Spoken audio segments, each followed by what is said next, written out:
요한계시록 말씀을 전하면서 내내 말씀 속에서 하나님의 은혜가 강하게 나타나고, 우리가 일반적으로 알고 있던 요한계시록에 관한 잘못된 선입관들을 완전히 깨부시고 은혜 아니고서는 살 수 없다라고 하는 것들, 그래서 천국의 영광과 천국의 감격과 축복들을 나누면서 가장 중요한 것은 오늘을 살고 있는 우리가 이 천국의 삶을 경험하고 있는가 하는 문제를 다루었습니다. 여러분, 요한계시록 이제 마지막 부분에 오니까 요한계시록은 전체 1장서부터 22장까지 보면은 두 단락으로 되어 있다는 걸 잘 알죠. 1장에서부터 11장까지는 지상생애에 대한 믿음의 투쟁들을 담고 있습니다. 그리고 12장서부터 22장까지는 이 지상의 투쟁의 그 영적인 배후가 어디에 있는지를 보게 되죠. 그래서 그리스도와 적 그리스도와의 싸움, 하나님과 사단과의 싸움, 악의 세력과 하나님의 거룩한 성삼위 하나님의 투쟁을 담고 있습니다. 결국은 결말은 하나예요. 처참한 미래를 맞이할 것인지, 가장 복된 삶으로 영원한 축복의 삶을 맛보게 될 것인지, 오늘 그 두 가지를 결정해야 되는 운명의 길에선 이 인류의 모습을 담고 있는 것이 요한계시록입니다. 오늘 이 20장, 21장, 22장 이제 마지막 부분을 담고 있는데, 이 악의 세력 뒤에 자리잡고 있던 사단의 심판, 그리고 새하늘과 새 땅, 새 예루살렘의 모습을 이제 보여주면서, 사실 오늘과 다음 주 말씀을 전할 때 조금 내가 텐션을 높여서 좀 흥분한 상태에서, 왜냐하면 천국이 너무 아름다우니까 여러분들은 이렇게 진지한 표정으로 앉아있지 말고 좀 약간 광란의 상태에서 야, 이게 너무 좋아 이렇게 해야 되는데, 성격이 내성적이라서 그렇게 못하고 그냥 말씀 그대로 이 천국의 큰 기쁨과 즐거움 그리고 소망들이 여러분 심령 속에 깊이 체험되어지기를 바라겠습니다. 다시 이 천국의 기쁨들을 소개합니다. 여러분 10절 말씀 같이 읽습니다. 10절을 같이 봅니다. 같이 읽습니다. 또 내게 말하되 이 두루마리의 예언의 말씀을 임봉하지 말라. 때가 가까운지라. 여러분 다니엘서 12장 4절에서는 반대의 말씀을 주고 있어요. 다니엘아, 마지막 때까지 이 말씀을 간수하고 이 글을 봉합하라. 많은 사람이 빨리 왕래하며 지식이 더하리라 라고 명령했어요. 야, 이 말씀을 사람들이 봐서는 안 돼. 구원의 자리로 들어가서는 안 돼. 자, 닫아라 이렇게 말씀한 거예요. 근데 사도 요한에게는 말씀을 열어라, 절대로 닫지 말라고 말씀하시는 것이죠. 구약의 모든 계시와 모든 예언들이 지금 이 마지막 순간에 성취되고 있다는 것, 결정적으로 성경에 있던 모든 계시, 모든 예언, 택함받은 모든 사람들을 위한 복되고 은혜롭고 구원의 영원한 것으로 초대하는 이 말씀을 가둬둬서는 안 된다. 다 보게 하라. 이것이 사도 요한에게 주는 마지막 말씀이고, 이 마지막 시대에 우리가 해야 될 일이 뭐냐? 이 말씀을 펼쳐서 사람들로 알게 하라는 거예요. 사도 요한에게 주시는 말씀이 뭐냐? 예언의 말씀을 임봉하지 말라. 여러분, 왜? 예언의 성취가 임박했기 때문입니다. 여기 임봉이라는 말의 의미는 예언의 말씀을 드러내는 것, 이걸 드러내는데 적극적으로 참여하는 말씀을 주고 있는 것이죠. 그걸 교회에 알려야 돼요. 성도들이 하나님의 뜻이 무엇인지를 모르면 엉뚱한 삶을 삽니다. 성경이 우리에게 무엇을 가르치는지를 모르면 자기 좋은 대로, 자기 소견대로 살아가는 것이죠.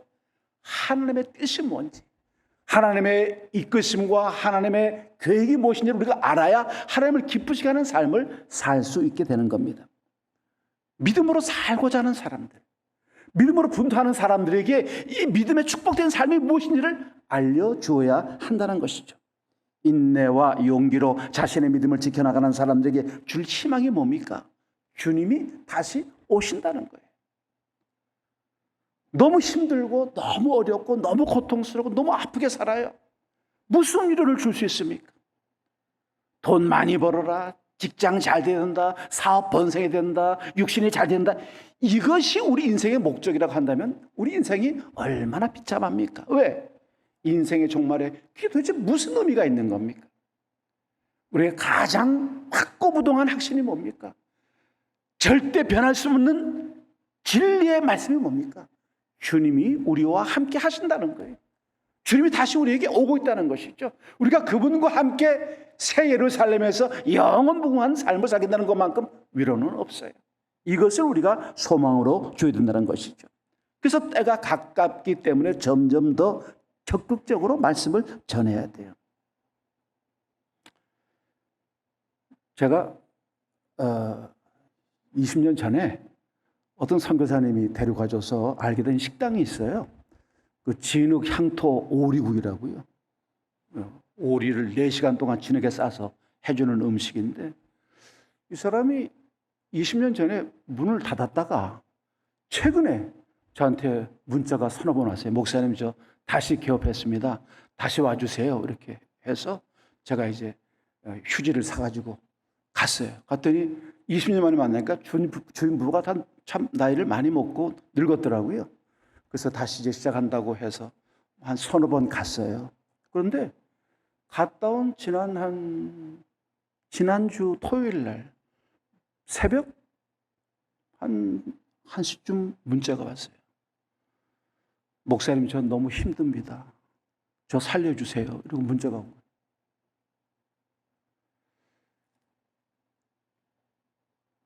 그걸 보는 순간요, 야, 참 인생이 그렇게 만만하지 않고 어렵다는 거, 참 살기 힘든다는 거. 믿음 없이 어떻게 이 사람들은 이렇게 인생을 살아낼까? 주님 없이 어떻게 이 고달픈 인생을 살아갈 수 있을까?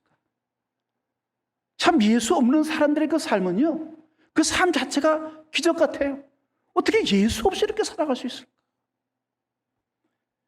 여러분, 우리가 말씀을 전할 기회를 찾고요, 말씀을 가르칠 기회를 찾고요, 말씀을 알아야 마지막 때까지 이 은혜롭고 풍성한 삶, 주님이 나와 함께 해주시는 그 위로의 삶을 살아낼 수 있는 겁니다.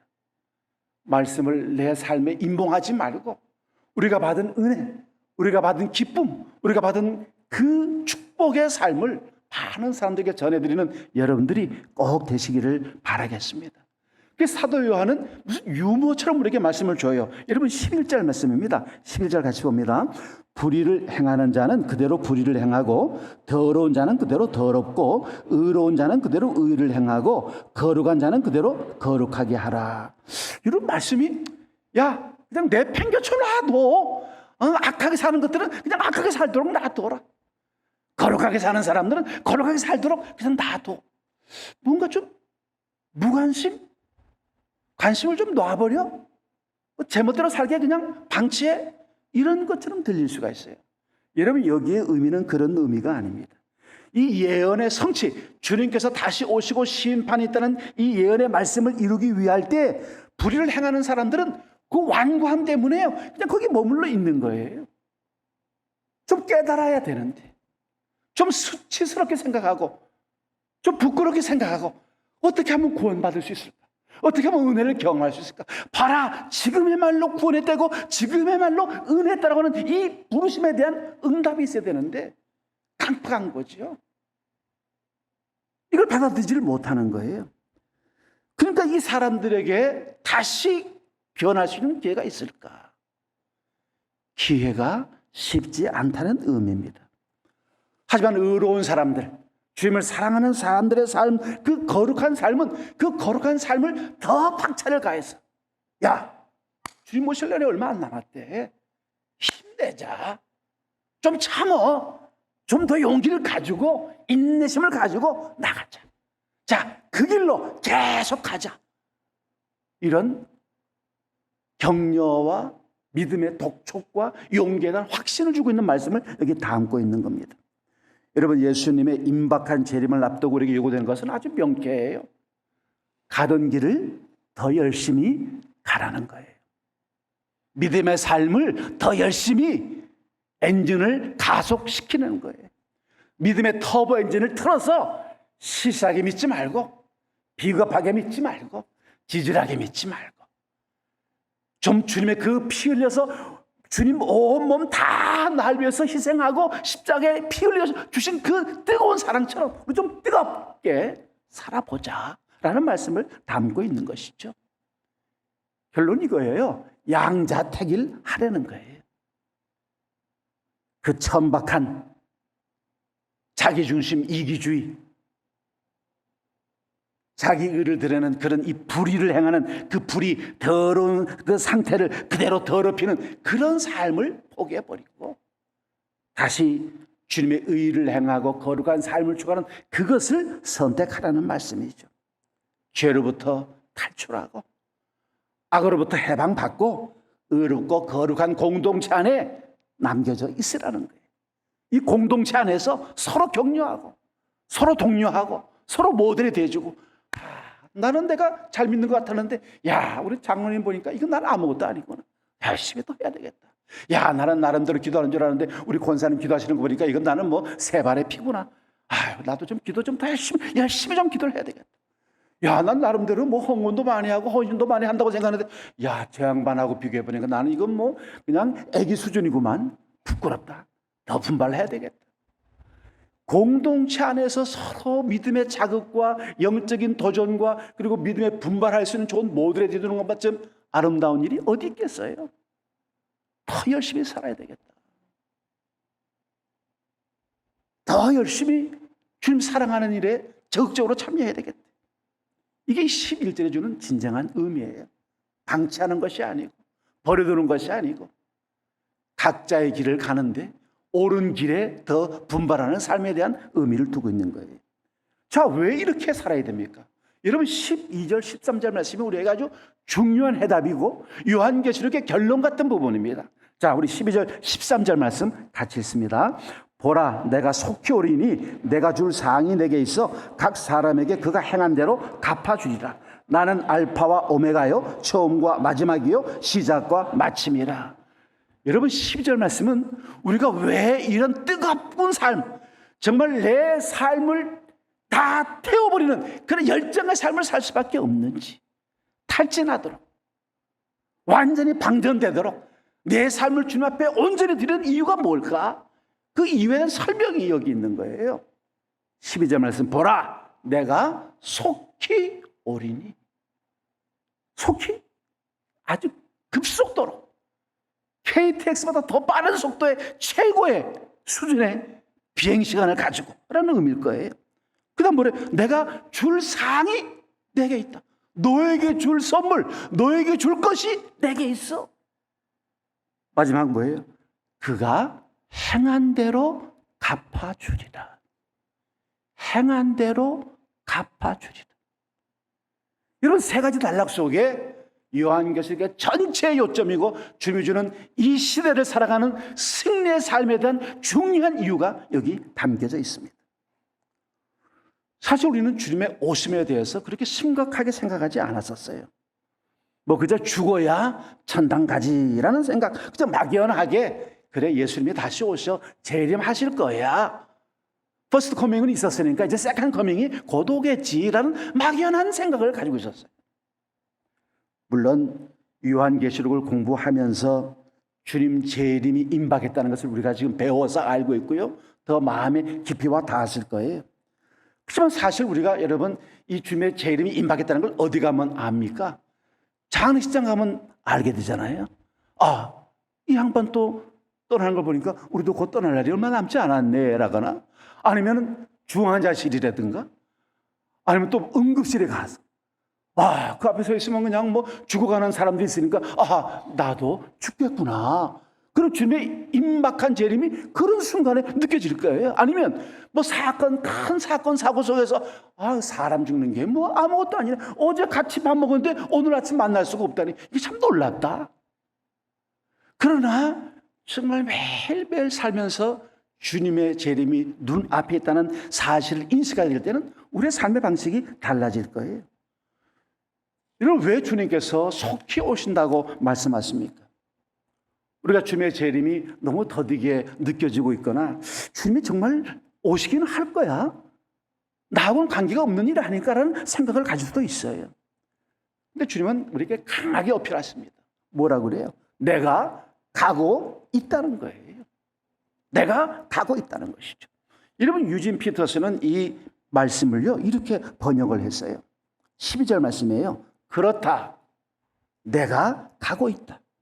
내가 곧 갈 것이다. 내가 갈 때 내 임금 대장을 가지고 갈 것이다. 이게 임금이라는 말은 킹, 왕이 아니고요.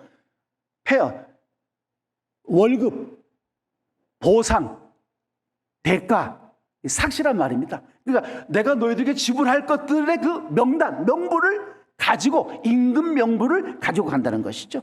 나는 사람들이 살면서 행한 대로 그들에게 임금을 지불해 줄 것이다. 주님이 왜 이 말씀을 하셔요?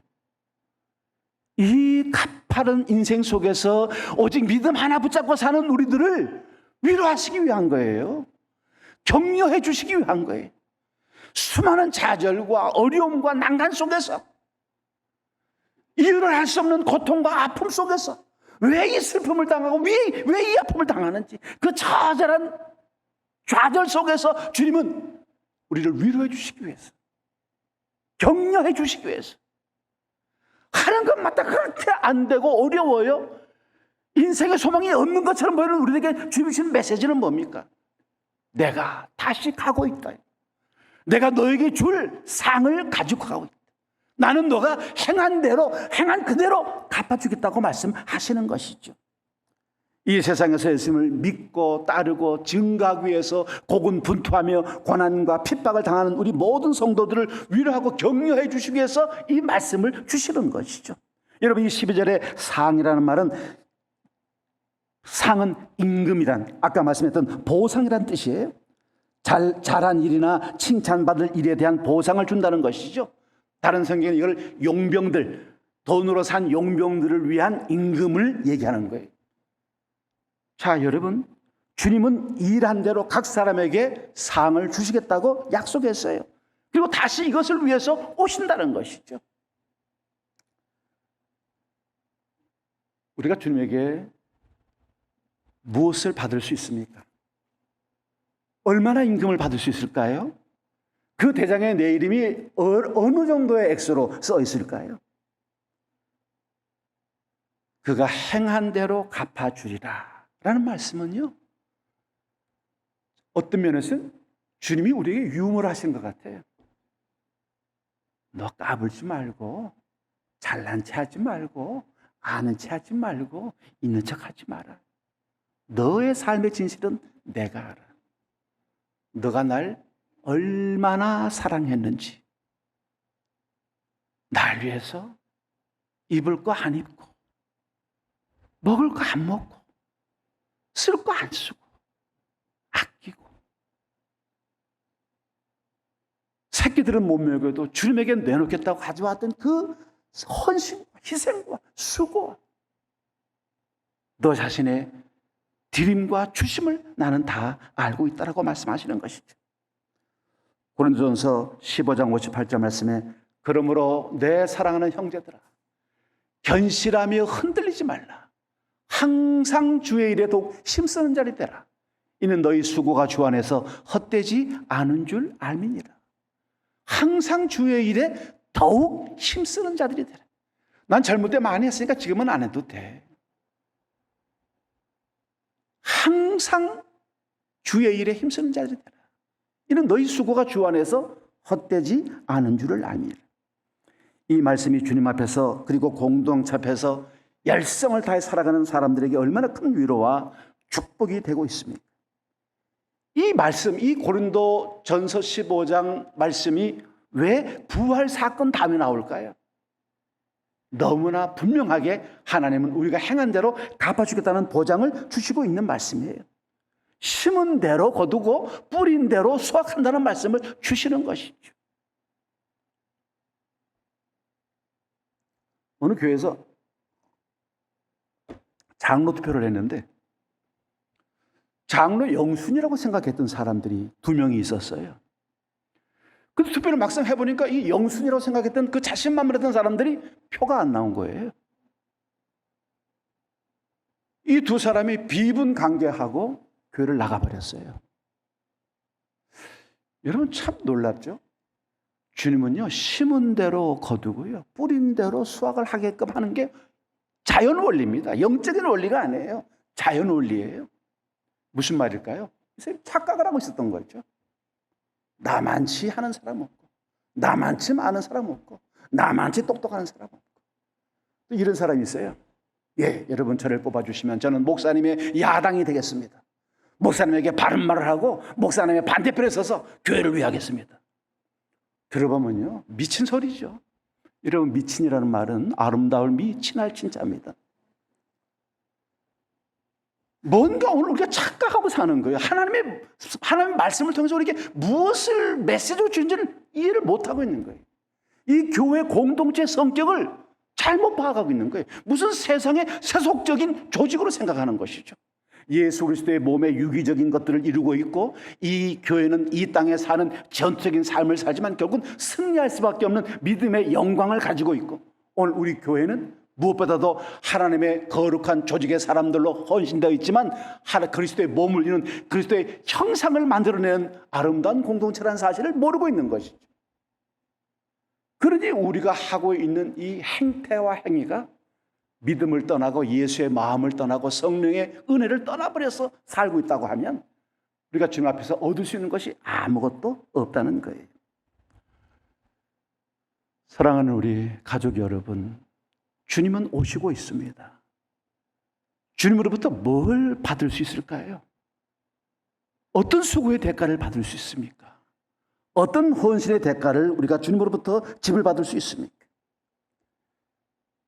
정말 큰 상급을 받으려면 큰 헌신이 필요했겠죠. 우리가 분투하고 애쓰고 정말 주님 사랑 때문에 울고 마음 아파할 때가 얼마나 많습니까? 한 영혼을 전도하고 생명을 얻게 하기 위해서 그걸 섬기고 왕처럼 그를 대우할 때 우리 마음에 당하는 아픔과 슬픔이 얼마나 많습니까? 한 영혼을 지켜내기 위해서 끝까지 인내하고 참아주고 기다리는 것만큼 힘든 일도 없을 거예요. 그러나 주님은 그 마음도 아신다는 것이죠. 여러분, 이 12절 말씀에 확실한 보장과 확실한 약속을 하신 분이 누구십니까? 바로 예수 그리스도셔요. 그분은 자기 자신을 이렇게 계시합니다. 여러분 13절 말씀 같이 한번 읽겠습니다. 22장 13절 말씀 같이 읽습니다. 나는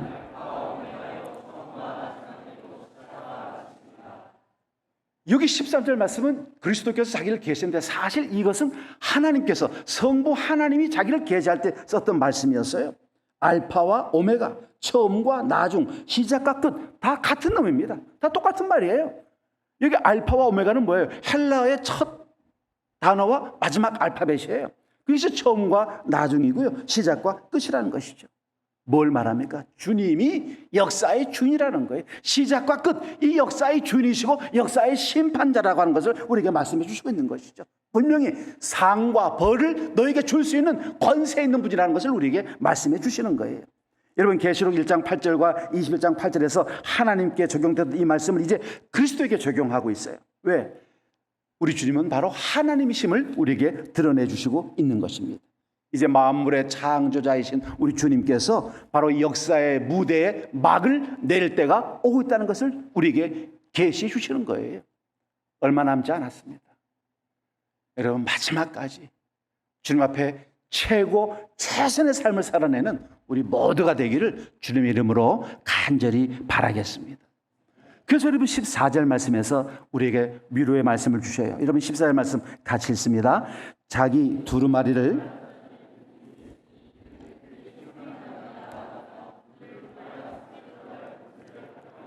아멘. 자기 두루마기를 빠는 자들은 복이 있으니. 이게 요한계시록에 나오는 7복 가운데 마지막 복입니다. 여러분 요한계시록에 나오는 7복의 특징이 뭔가 하면 우리가 뭔가를 추구해서 얻는 것이 아니라 하나님의 은혜로 얻는 것이에요. 자, 여러분 오늘 이제 마지막 전주죠. 다음 주 이제 여러분들과 이제 아디오 이제 끝나는데 요한계시록 마지막 서비스로 요한계시록 7복 한번 보여드릴게요.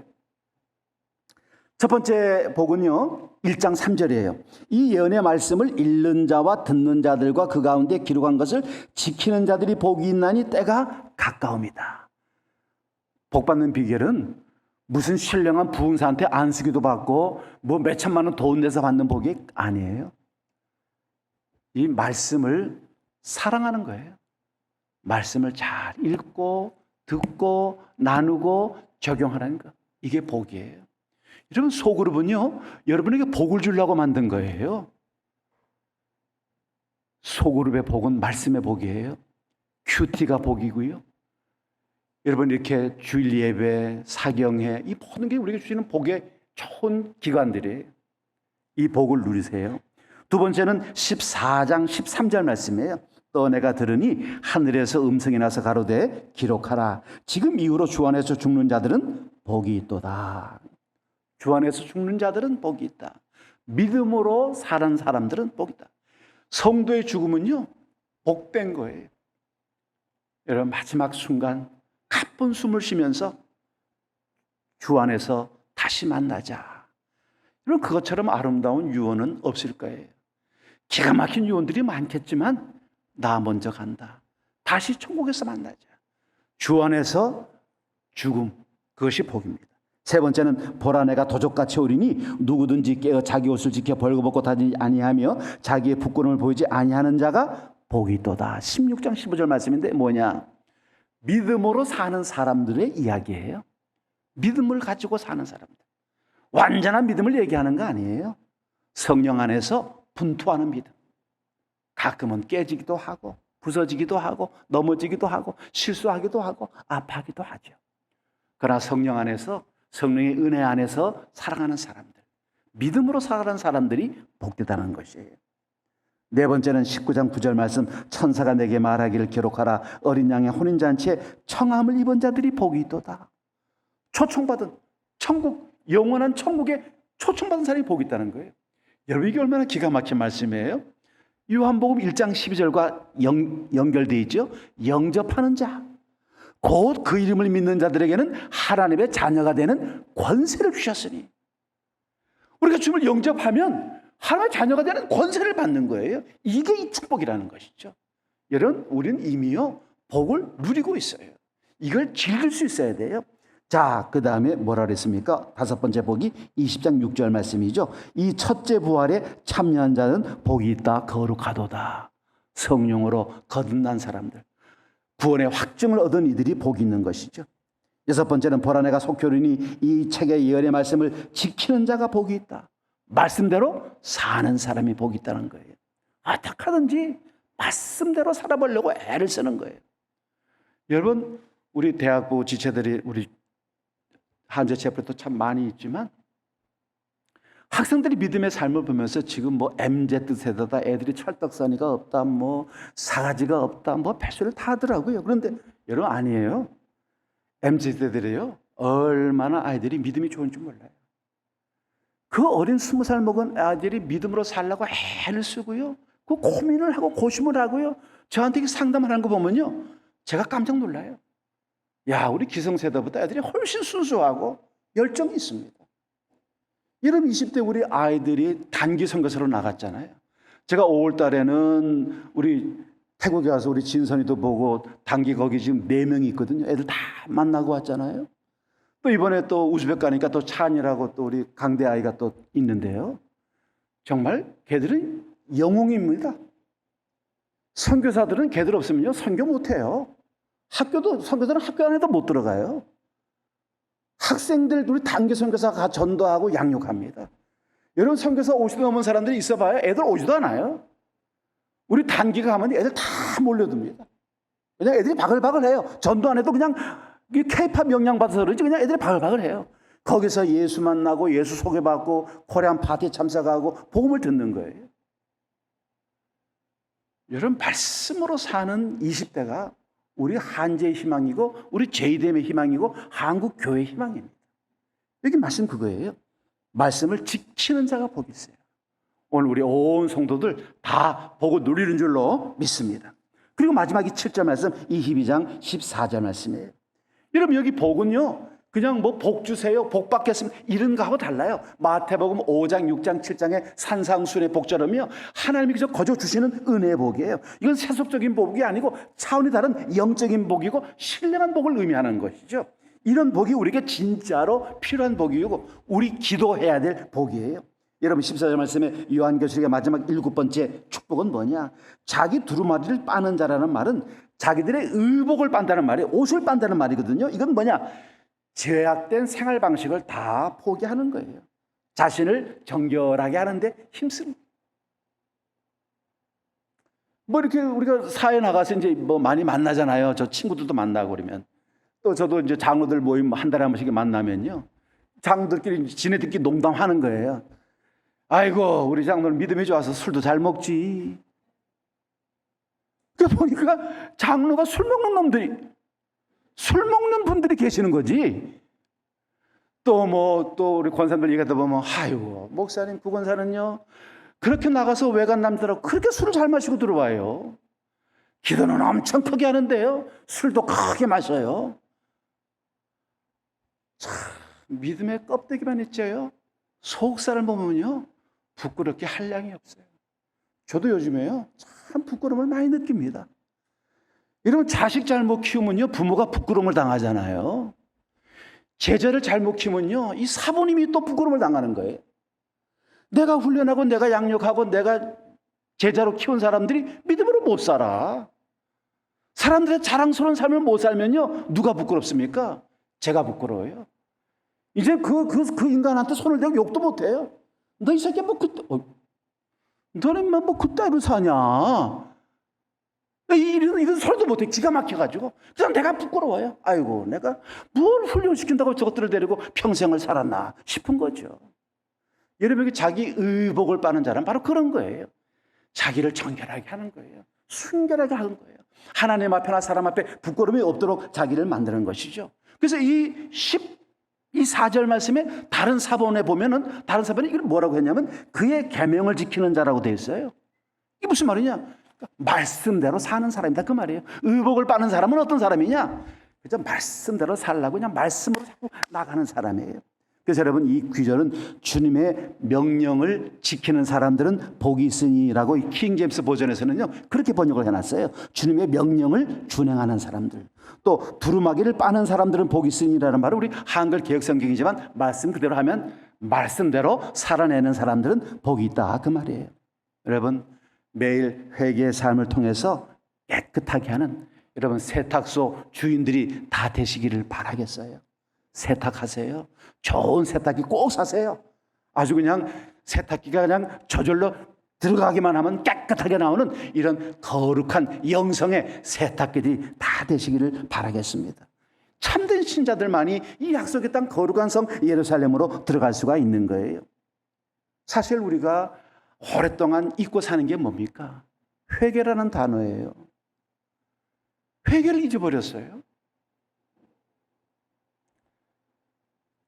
제가 해외 집회 가서 이제 갔는데 잘 아는 이제 안수 집사님, 저희가 가면은 그분이 이제 여행사를 해가지고 차를 갖다가 저희 멤버들 다 실어주고 뭐 이렇게 해주는 아주 참 좋은 안수 집사님이신데, 제가 항상 이제 유럽으로 가면 12월 20일쯤 떠나잖아요. 그러면 주일을 한 3번 정도 지키는데, 이 양반이 안 나타나요? 안 보여.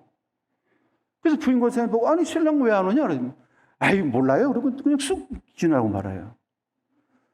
그래서 목사님이 저를 보고, 우리 목사 왔으니까 목사님이 그 집사하고 친하니까 신방이나 같이 가자. 같이 신방을 갔는데, 가서 들어보니까, 뭐 목사님한테 삐졌다고요? 지금 3주째 안 나오고 있다는 거예요. 그래서 제가 가가지고요. 안수사나 돼가지고 말이야. 교회도 빠지고 말이야. 뭐 그따위로 하냐고. 그냥 내가 춘천에 있으면 그냥 몽둥이로 패는데 팰 수도 없고 말이지.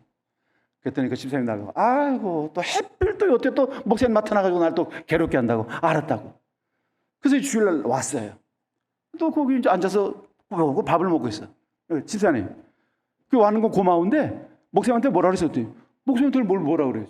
아니, 빠졌다고 와서 목사님한테 미안하다고 죄송하다고 잘못했다고 용서를 빌어야지 뻔뻔스럽게 밥만 먹고 있어. 그랬더니, 진짜 목사님 귀찮게 하네. 알았어요. 그래가지고 목사님 빠진 거 죄송합니다. 그래서 또 와서 밥을 먹는 거예요.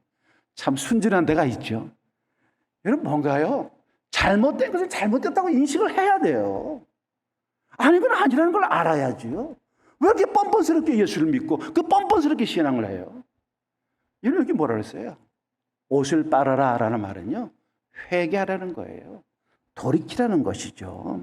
날마다 내 생활을 돌아보고 그리스도의 흘린 피로 내가 온전한지를 살펴보면서 이 시간 내가 씻을 제약이 무엇인지를 찾아보고 정말 주님 앞에 용서를 구하고 성도들에게 용서를 구하는 거예요. 우리가 스스로 옷을 더럽힌 채 살지 말고 매일의 삶 속에서 좀 자기를 깨끗게 하는 회개의 삶이 있는 우리 모두가 되기를 바라겠습니다. 그래서 이제 주님께서는 이 14절의 사람들에게 권력과 세력을 얻겠어요. 14절 하반절 말씀에 자기 두루마리를 빠는 자들은 복이 있으니 이는 그들이 생명나무에 나가며 문들을 통하여 성에 들어갈 권세를 받으려 합니다.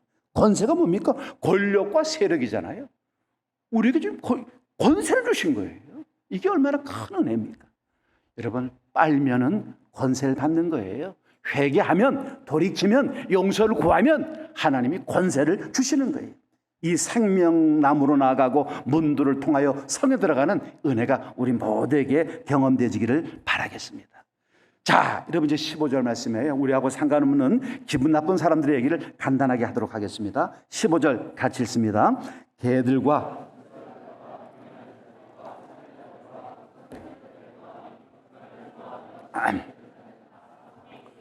아멘. 우리하고 뭐 관계없어요. 이 사람들 성 밖에 있는 사람들이야. 근데 중요한 게 뭐냐? 여러분, 성 밖에 서 있는 사람들이 아닙니다. 영원한 불구덩이에서 멸망과 심판을 영원토록 받는 사람들이에요. 이 사람들의 특징이 뭐예요? 하나님께 적대적이었던 사람들입니다. 교회를 파괴하고 허물게 했던 사람이고요. 교회를 병들게 했던 사람들이고요. 교회를 악하게 만들었던 사람들은 다 배제되는 것이죠. 왜? 이 사람들은 거룩한 성, 새 예루살렘의 성격, 캐릭터하고 안 맞는 사람들이에요. 어울리지가 않는 사람들이죠. 교회도 이제는 거짓말쟁이들이 참 많아졌어요. 실상을 보여주는 걸 보면요, 진실과 태도가 너무 다른 것이죠. 우리는 사람들의 하는 행태를 보면 그 사람의 진심을 알 수가 있어요. 이 사람이 얼마나 악한지, 얼마나 사악한지, 얼마나 간교한지. 이런 사단은 우리에게 뭘 남겨놨습니까? 알곡만 있는 게 아니에요. 쭉정이도 남겨놨어요. 그래서 주님이 뭐라 그랬습니까? 마태복음에서 건드리지 말라고. 죽정이 뺄래다가 알곡 다치니까 주님의 심판 때까지 가만히 놔뒀다가 타작마당에서 이 죽정이들을 태우겠다는 것이죠. 여러분, 6종류의 악들이 나열되어 있습니다. 개들이라고 해서 개. 여러분, 개들이란 말은 아주 부정적인 건데 남창, 그러니까 남자 창녀, 또 여자 창녀들, 더러운 이방인들, 또 복음을 거부하는 유대주의자들, 이게 다 의미가 있는데요. 사실 성경에서 개들이라고 할 때는요, 반복적으로 죄를 짓는 사람을 의미합니다. 먹고 토해내고, 토해낸 걸 또 먹는 이런 것들을 얘기할 때 개들이라고 표현하거든요. 그러니까 죄를 반복적으로 짓는 사람들이 개들. 그 다음에 점술가, 술객들이에요. 점술가가 왜 공동체 관련이 있습니까? 이 멍청한 사람들이요, 믿음 있다는 멍청한 사람들이 점을 치잖아요.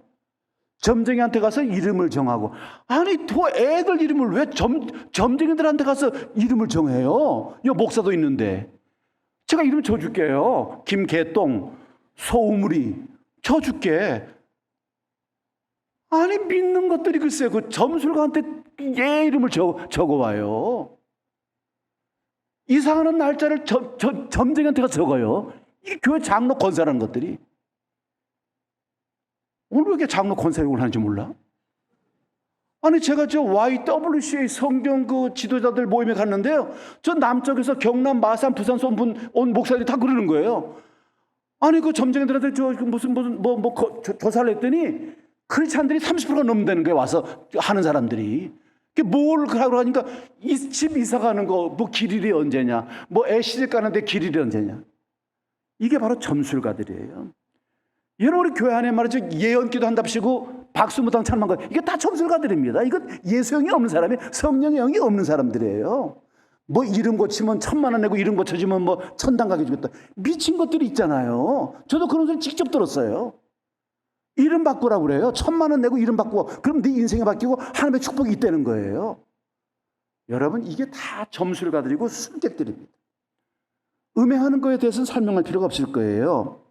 이거는 성적인 범죄지요. 그 다음엔 살인자들. 여러분, 살인은요, 실제로 사람의 목숨을 죽이는 것도 포함되지만 사실은요, 우리 입술로 사람을 죽이는 거죠. 그 다음에 우상 숭배하는 것들. 우상 숭배는 뭡니까? 여기 무슨 뭐 돌덩이에다 절하고 나무에다 절한다는 그런 뜻이 아니에요. 하나님보다 더 사랑하는 것이 있으면 그게 우상이에요. 자식을 하나님보다 더 사랑해. 그럼 그게 우상이에요. 하나님보다 돈을 더 사랑하면 돈이 우상이 되는 것이고요. 명예와 간직이 우상이 되는 건 그게 바로 우상이 되는 것이죠. 여기 우상 숭배자들. 거짓말을 좋아하는 것만 아니라 지어내는 사람, 창작자들도 다 성 밖에 있을 사람들이죠. 거짓말하는 사람들보다 더 적극적으로 거짓말을 하고 죄를 짓는 사람들이에요. 없는 얘기를 기가 막히게 잘 만들어내죠. 그들은 하늘로부터 영원히 제해될 것입니다. 성 안으로 들어가지 못하는 성 밖에서 있는 형벌이 아니라 영원한 불못과 지옥에 떨어지게 될 사람들이라는 것을 확실하게 알 수가 있는 것이죠. 요한계시록 20장 14절 15절 말씀에 사망과 음부도 불못에 던져지니 이것도 둘째 사망 곧 불못이니라 누구든지 생명책에 기록되지 못한 자는 불못에 던져지리라 말씀합니다. 말씀 마칩니다. 주님께서 나에게 불쑥 나타나셔가지고 야, 나 속히 갈게. 이렇게 말씀하면 여러분 어떡하시겠어요? 주님이 지금 예배 끝났는데 여러분 지금 가는데 갑자기 툭 나타나죠. 야, 나 너한테 간다. 이렇게 하시면 어떡할 거예요? 밥도 안 먹고 오모임도 안 하고 지금 차에다 시동 딱 걸었는데 주님 옆자리에 딱 앉으셔서 안전벨트 딱 매시면서 나 너한테 간다. 이러면 어떡하실 거예요? 여러분 이거 현실 문제예요. 현실 이야기를 하고 있는 것입니다. 내 삶의 방식이 달라져야죠. 주님을 사랑하는 방식이 이제 달라져야 됩니다. 예배하고 주님을 섬기는 방식도 바꿔야 되겠죠. 내 삶의 방식이 주님 중심으로 바꿔질 때 우리가 제자리를 찾게 될 겁니다. 그 첫 번째가 뭐냐? 여러분 하던 일을 계속하는 거예요. 주님에 대한 충성과 하나님 섬기는 일을 중단하지 말고 더 뜨거운 마음으로 열정을 부어서 하던 일을 계속하십시다. 지금까지 해왔던 것처럼 다 열심히 하던 일을 열심히 충성스럽게 끝까지 인내하는 믿음으로 해나가는 우리가 되기를 바라겠어요.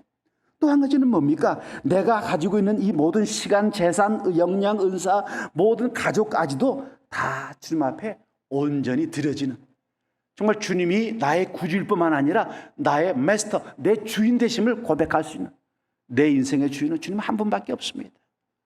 주님 사랑하고 주님을 만족시켜드리고 싶습니다. 주님에게 기쁨 드리는, 주님이 갚아주시겠다고 하잖아요. 아끼지 마세요. 내놓으세요. 기꺼이 주님 앞에 내어놓을 때 하나님의 은혜가 넘칠 줄로 믿습니다. 마지막은요, 주님이 오시는 그 순간까지 끝까지 사랑하는 일을 계속 하자는 거예요. 주님 사랑하는 일, 우리 채플의 식구들 사랑하는 일, 내 가족 사랑하는 일, 사랑하는 일을 끝까지 해나가십시다. 주님은 뭐까지 사랑하라고 그랬어요? 원수까지 사랑하라고 그랬잖아요. 우리 남편들 아내를 깊이 사랑하지 못하면요, 아내라고 생각하지 말고 원수라고 생각하세요. 그러면 원수를 사랑할 수 있잖아요. 그 원수는 사랑하면서 왜 마누라를 못 사랑하고 남편은 못 사랑해요? 그저 사랑하는 거로 마음을 불태우면요, 주님 오시는 거 기다릴 수 있어요. 사랑 있으면 기다리잖아요. 여러분, 오늘 주님이 다시 오십니다. 갚아주십니다. 그 믿음을 가지고 멋진 삶을 만들어내는 우리 모두 되기를 주님의 이름으로 바라겠습니다. 하나님 아버지, 날마다 깊은 사랑으로 하나님의 은혜를 체험하고 사랑을 경험하고 주님을 기다리는 뜨거운 하루하루가 되게 하여 주시기를 원합니다. 아멘. 주 예수여 어서 오시옵소서. 우리의 바람이고 우리의 소망입니다. 하나님 아버지, 매일의 삶 속에 부끄러움이 없이 내 인생의 최고의 정점이 바로 오늘인 것을 알게 해주셔서 주님과 함께 이 멋진 시대를 기다리는, 멋진 나날과 미래를 만들어 나가는 저희 다 되게 해주시기를 원합니다. 하나님, 이 공동체가 다시 뜨겁게, 다시 열정적으로, 다시 사랑 가득하게 주님의 자리로 나가는 우리 모두가 되게 하여 주시옵소서. 예수 그리스도의 이름으로 기도합니다. 아멘.